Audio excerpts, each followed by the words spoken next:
RG Kar medical college और अस्पताल में डॉक्टर छात्रा के साथ बलात्कार और हत्या के मामले में न्याय प्रक्रिया पूरी। गुरुवार को सियालदा अदालत ने ऐलान किया कि 18 जनवरी को दोपहर में फैसला सुनाया जाएगा। पिछले साल 8 अगस्त को आरजीकर अस्पताल में डॉक्टर छात्रा के साथ बलात्कार और हत्या की गई थी। मामले की जांच शुरू करते हुए कोलकाता पुलिस ने 24 घंटे के भीतर सिविक वॉलंटियर संजय राय को गिरफ्तार कर लिया। इसके बाद जांच का जिम्मा सीबीआई को सौंपा गया, जिसने अपनी चार्जशीट में आरजीकर कांड के मुख्य आरोपी के रूप में सिविक वॉलंटियर संजय राय का नाम दर्ज किया। प्रारंभिक जांच में अस्पताल के सीसीटीवी फुटेज में संजय राय को सेमिनार हॉल के बाहर देखा गया था। घटना स्थल से उसके हेडफोन भी बरामद हुए थे। इन्हीं सबूतों के आधार पर केंद्रीय जांच एजेंसी ने उसे दोषी ठहराने की दिशा में अपनी जांच पूरी की। আমাদের বক্তব্য কোর্টের সামনে পেশ করেছি। আমরা আমাদের বক্তব্য শেষ করার পরে সিবিআই তাদের বক্তব্য আজকে পেশ করেছে। আজকে সব পক্ষের বক্তব্য শেষ হয়ে যাওয়ার পরে জজ সাহেব 18 জানুয়ারি দুপুর 2:30টার সময় এই কেসে রায় ঘোষণা করলেন। না, আপনারা পরিবারের তরফে ছিলেন, কি বললেন? মানে এই গোটা তদন্ত নিয়ে কি আপনারা সন্তুষ্ট ছিলেন? আমাদের একটাই বক্তব্য যে আমরা এখানে এসেছি বিচার চাইতে। এই ঘটনাতে যে বা যারা যুক্ত তারা যেন সামনে আসে, বা যা যা এভিডেন্স এসছে সেইগুলো জজ সাহেব খতিয়ে দেখবেন।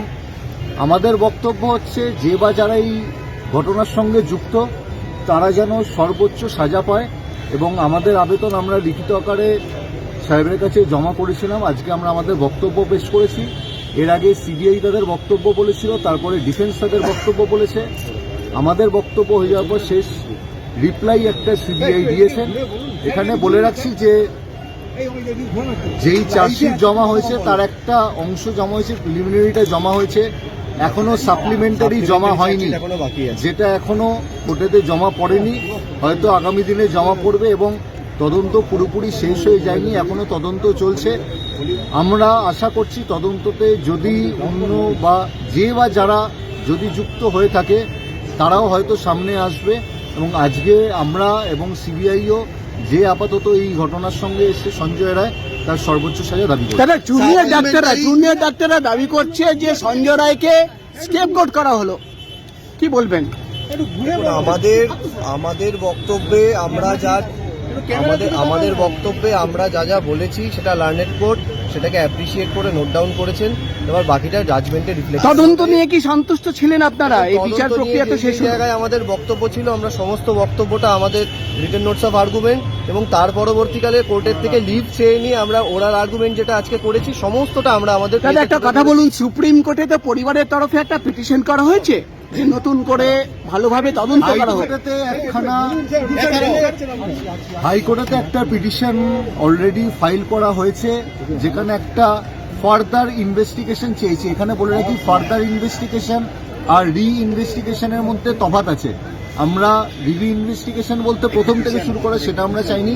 আমরা একটা ফার্দার ইনভেস্টিগেশন অলরেডি ফাইল করা হয়েছে, সেইটা অনারেবল হাইকোর্টেতে পেন্ডিং।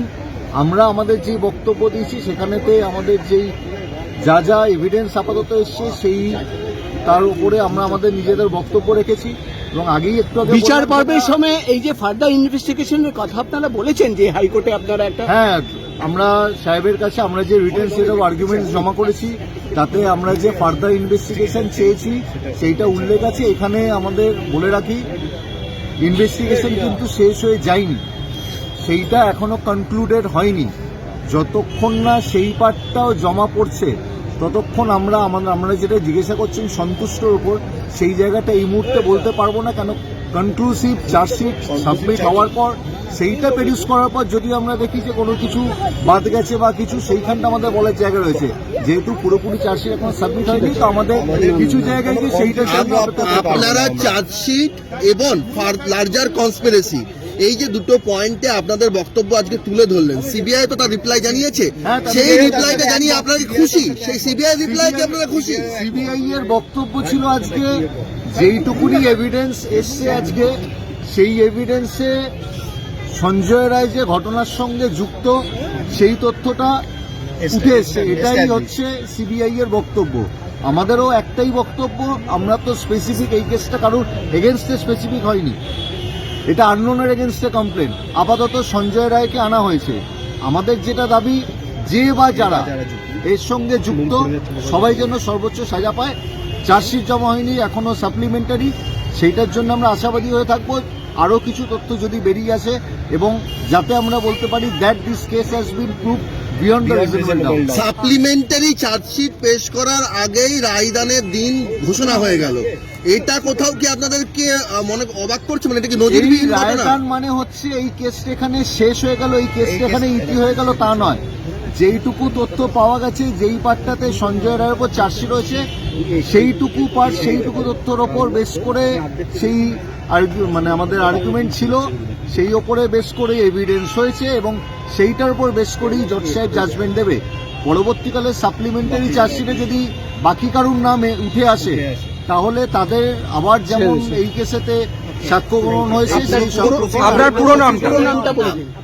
অমর্ত্য দে, অ্যাডভোকেট, শিয়ালদা কোর্ট, সঙ্গে Rajdeep Haldar, Rajdeep Haldar, advocate Sealdah court, Souvik Ghosh, advocate Sealdah court.